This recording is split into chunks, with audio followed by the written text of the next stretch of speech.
On the topic I spoke on a few days ago about listening to your own voice, when I worked in Chicago downtown at a trading firm for 10 years, I sat next to a guy who was phenomenally successful, probably the most successful guy in the whole place. And I remember my parents, this is when I first started out of college, my parents said to me, well, why don't you just do what that guy does? Just put the same trades on he does and you'll be fine.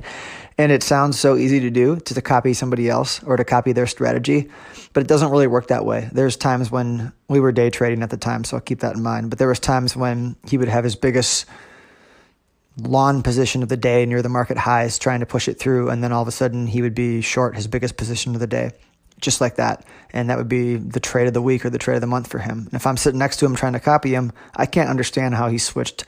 But in his mind, there's a million things going on.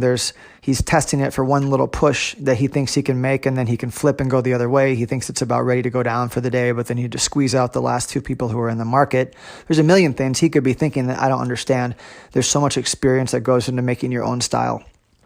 So what I ended up figuring out over the years is I got to know these guys who were most successful in their craft and learned a few things from each of them that made them good, and then decided over time, a lot of trial and error, a lot of pain and ups and downs, but you learn what you're good at and where you have unique strengths that are different from those people. And then you take a few things from their strategy that you like for yours and you add it, and then you get rid of the rest because it's just not going to work for you. That's why no matter how good, smart, full of integrity, helpful, it doesn't matter how much you pay for something, you can't copy someone else exactly. It just doesn't work that way. It's like copying another artist. You have to really get comfortable knowing yourself and knowing exactly how much psychological pain, emotional pain you can take. What kind of risk taker are you? What's your time frame? Is it going to interfere with your family life? Or if you are a part-time trader, will it interfere with the hours you can actually spend in front of the market? So I routinely try to learn and grow by exposing myself to other traders, but I know what I'm good at, and I don't want to get away with what I'm good at.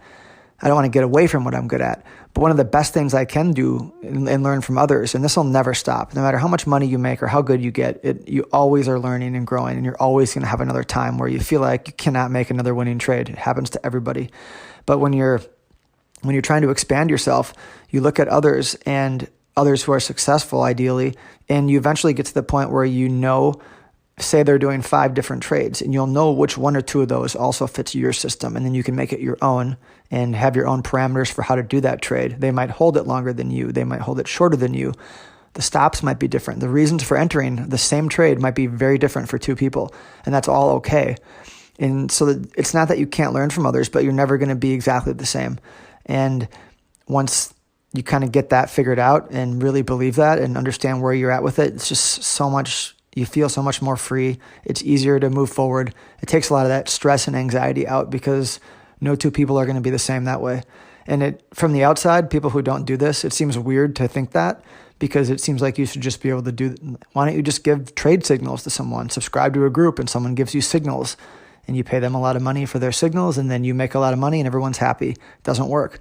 And it just consistently doesn't work. And I've explained some of the reasons why, but until you do it, you don't really understand that.